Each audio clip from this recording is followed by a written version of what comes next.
Maliens et Maliennes, Mesdames, Messieurs, les manifestations qui vont se dérouler aujourd'hui à Bamako et dans l'ensemble de la République du Mali célèbrent le souvenir de la date historique du 22 septembre 1960. Ce jour-là, en effet, le congrès extraordinaire de notre parti, l'Union soudanaise RDA, a pris des décisions qui ont consacré définitivement notre indépendance inconditionnelle et mise un terme dans notre pays à l'ère coloniale.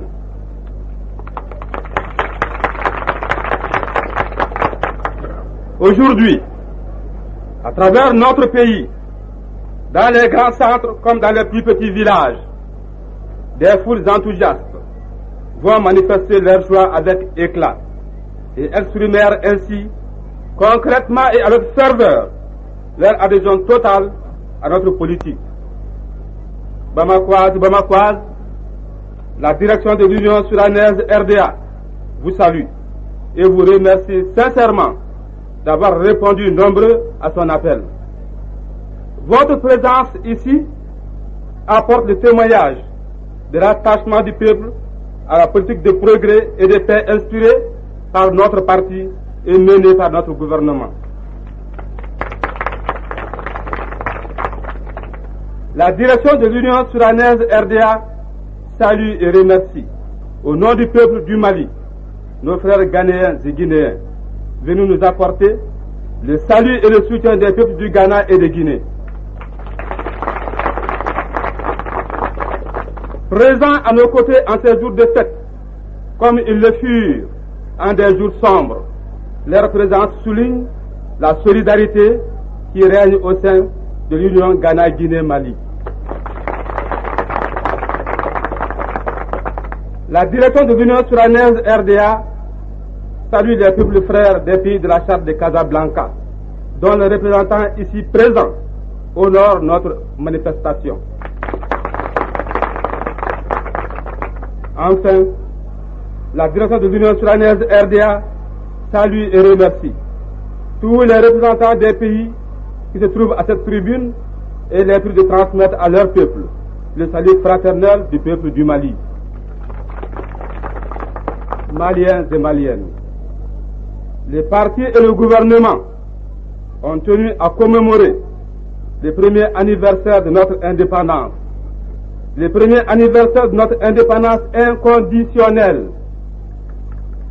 Les événements de Dakar nous ont prouvé qu'une indépendance totale était indispensable pour dégager et appliquer une ligne politique exempte de tout compromis. C'est ainsi que le congrès extraordinaire du 22 septembre 1960 de notre parti, tirant les leçons de ces événements, demandait à notre gouvernement de rompre tout accord d'association antérieur avec la République française. En même temps, il soulignait la nécessité d'établir toutes les relations diplomatiques possibles compte tenu du nouveau contexte. Aujourd'hui, un an après cette décision, nous avons la joie et la fierté de constater que cet objectif est largement atteint. Aujourd'hui, nous avons la joie et la fierté de nous retrouver unis, libres, entièrement maîtres de notre destin, après une longue période marquée par l'atteinte la plus grave à la liberté et à la dignité des hommes et des peuples, la domination coloniale. Cela est d'autant plus vrai aujourd'hui que le 5 courant, il y a 17 jours exactement, l'armée française a terminé l'évacuation du sol de notre patrie, quelques 80 ans après l'avoir violée, malgré l'héroïque résistance de nos populations. Aussi, cette journée ne sera pas une journée comme les autres. Elle marquera une nouvelle étape de notre lutte. Elle marquera notre volonté irrémédiable de clôturer le souvenir de l'oppression coloniale dans notre pays. En donnant à nos rues le nom de ces soldats, en leur élevant des statues sur nos places, le colonisateur, a voulu extirper en nous le souvenir de nos héros. En les rebaptisant, en enlevant les derniers vestiges de l'époque coloniale, en mettant à leur place le nom d'hommes de notre pays ou le nom des objectifs qui nous guident, nous voulons rétablir la justice, effacer les traces de l'humiliation et redonner à nos héros la place qu'ils n'ont jamais quittée dans nos cœurs. Dans quelque temps, auront lieu dans divers endroits de notre capitale et dans des villes de notre pays des cérémonies qui consacreront de nouveaux noms à certaines places, à certaines avenues, à certaines rues ou à certains boulevards. Ainsi à Bamako, la place de la liberté remplacera la place Maginot. La place de la République du Mali remplacera la place de la République française. L'avenue de l'indépendance remplacera l'avenue des tirailleurs. L'avenue Modibo Keïta remplacera l'avenue Vincent Auriol. L'avenue Kassé Keïta remplacera l'avenue Mouré. La rue Elhadj Ousmane Bakayogo remplacera la rue des Roses.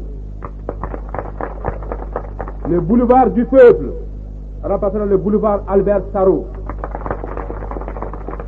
L'avenue de la Liberté remplacera l'avenue William Ponty. L'avenue de la Nation remplacera l'avenue Villemin. Le rond-point de la Nation désignera le rond-point situé au tournant des villas ministérielles près du bureau du parti. La place du souvenir remplacera la place Chichignou. Camarades, nous aurions pu depuis longtemps procéder à ces changements, mais il n'est pas dans notre tradition, à nous en Afrique, de nous livrer à des vexations inutiles. Notre politique, guidée par la volonté de réhabiliter nos valeurs propres, notre culture, notre histoire, passe traditionnellement par la suppression de tout ce qui continue à la dénaturer et à heurter notre sentiment national. Notre action n'est pas guidée et ne sera jamais dirigée contre un peuple, car nous avons la certitude que les couches profondes de tous les pays du monde veulent la paix. Depuis un an que le Mali est indépendant, nous avons établi avec tous les pays du monde qui le désiraient des relations diplomatiques, et cela quel que soit leur régime politique. Aussi, nous allons une fois de plus préciser nos positions, quelles que soient nos relations avec tel ou tel pays. Nous serons toujours contre la politique de ceux qui ne respectent pas la liberté des autres. Nous nous élèverons toujours contre le maintien de la domination coloniale, contre les guerres coloniales, contre les agressions impérialistes. Nous serons toujours opposés à toute forme insidieuse ou sournoise de domination, à toute tentative d'immixtion d'un pays dans les affaires d'un autre. Camarades, en ce jour qui est pour nous un jour de fête, notre pensée va vers ceux qui ont lutté pour arracher la liberté de notre patrie et qui n'ont pas eu la chance de vivre ces jours. Mamadou Konaté, Ouézin Koulibaly, Kassé Keïta, Elhadj Ousmane Bakayogo et tous ceux qui, depuis le temps de la résistance aux conquérants et la lutte contre le colonisateur, n'ont ménagé ni leur vie, ni leur peine pour nous permettre d'arriver à cette journée. Notre pensée s'adresse aussi aux grands patriotes africains, victimes du colonialisme, ou ayant lutté contre lui jusqu'à leur dernier souffle. Rumbin Unyebe et Félix Moumié au Cameroun, Patrice Lumumba, Okito Mpolo au Congo, le roi Mohamed V du Maroc et les milliers de victimes anonymes mortes pour la liberté de leur pays. Enfin, notre cœur et notre soutien vont vers les peuples qui n'ont pas eu notre chance. Nous pensons au peuple algérien qui entamera bientôt sa 8e année de guerre contre le colonialisme français. Nous pensons au peuple angolais qui luttent avec courage dans des conditions difficiles pour abattre le colonialisme portugais. Nous pensons au peuple du Congo, divisé, torturé, livré à l'anarchie par la faute du colonialisme belge soutenu par l'impérialisme. Nous pensons au peuple d'Afrique du Sud, écrasé sous le poids du racisme des plus obstinés. Nous pensons au peuple de Rhodésie et du Kenya, qui résistent au dernier sursaut de l'impérialisme britannique. Nous pensons au peuple du Laos, dont l'impérialisme a créé et soutient la division artificielle pour conserver des privilèges périmés. Depuis longtemps, mais surtout depuis notre indépendance totale, nous n'avons pas ménagé nos efforts pour apporter à ces peuples toute notre aide morale et l'aide matérielle dont nous pouvons disposer, si modeste soit-elle. Nous continuerons nos efforts sans relâche. Nous accentuerons notre aide à tous ces peuples, car nous savons que leur lutte est notre lutte. Nous savons que leurs victoires sont nos victoires. Nous savons que leurs sacrifices ont contribué à accélérer notre libération et à assurer notre indépendance. Nous leur enverrons aujourd'hui, au nom du peuple du Mali, un message de solidarité et d'espoir. Ainsi, nous renforcerons leur certitude dans la justesse, la noblesse et le sens de leur combat. Et peut-être, nous le souhaitons, nous allégerons un peu leur souffrance. Camarades, cette journée sera l'une des plus belles de notre histoire. Elle marquera le départ d'une ère nouvelle pour notre pays, détenant enfin tous les attributs de notre liberté sans exception.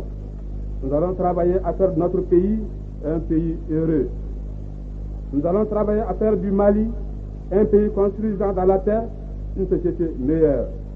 Nous avons une conscience très claire de nos responsabilités vis-à-vis de notre peuple, de notre nation et de leur avenir.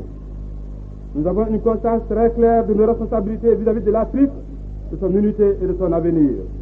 Enfin, nous avons une conscience très claire de nos responsabilités dans l'évolution des rapports entre tous les peuples du monde.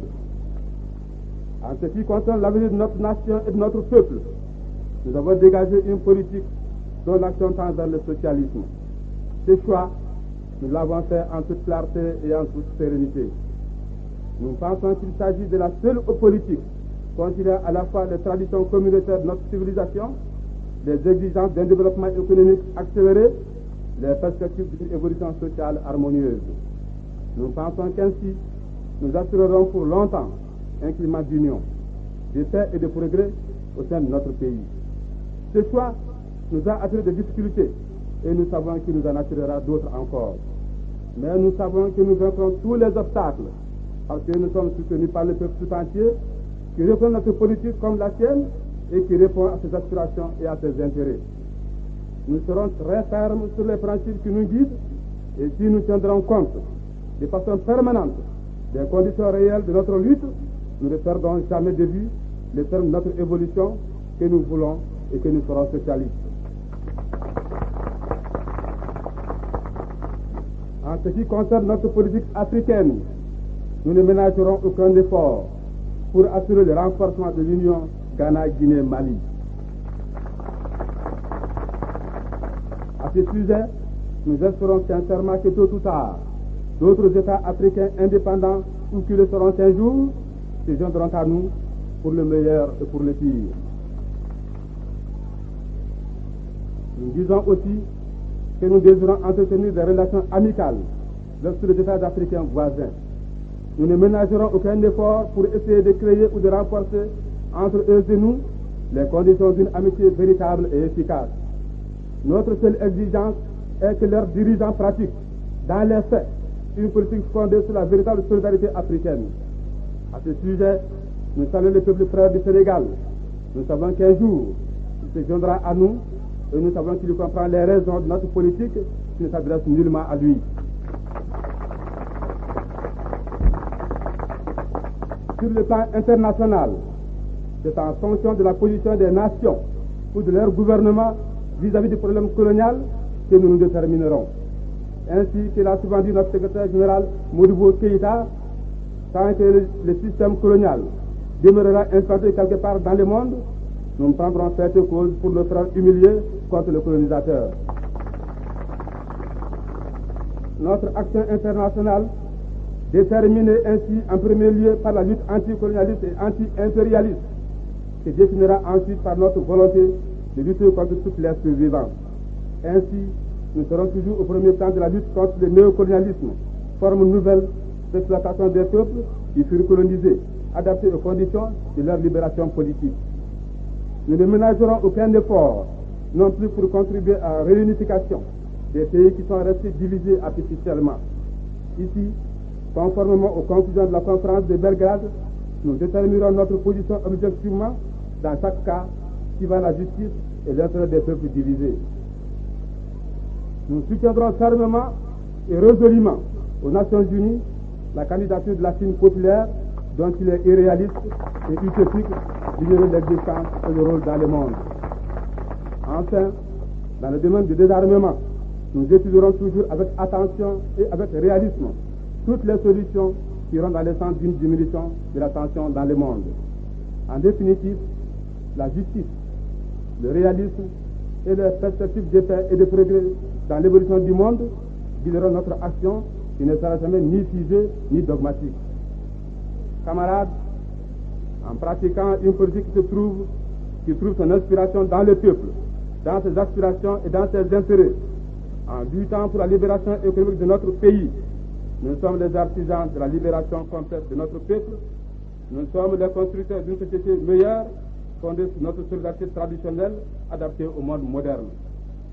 Mais en même temps, en entamant dans la mesure de nos possibilités la puissance de toutes les forces d'oppression, nous contribuerons à élargir le front de lutte des peuples contre le colonialisme, contre l'impérialisme, contre toutes les forces qui feront l'évolution de tous les hommes et de tous les peuples vers plus de liberté et plus de dignité. En cela, nous avons conscience que notre action concourt à renforcer les conditions d'une véritable amitié entre tous les peuples et à affaiblir les forces de régression. Camarades, cet après-midi, au stade Mamadou Konaté, notre secrétaire général Modibo Keïta analysera concrètement le travail réalisé depuis un an et dégagera, avec les nouvelles tâches qui nous attendent, les raisons que nous avons de croire au succès de notre politique. En souhaitant que cette journée soit pour vous tous une journée de joie, de bonheur et d'engagement, j'exprime ici la conviction de la direction de l'Union soudanaise RDA en disant ma foi dans un avenir meilleur pour le peuple du Mali et pour tous les peuples du monde. Vive le Mali, vive l'Afrique unie et indépendante, vive la paix et l'amitié entre tous les peuples.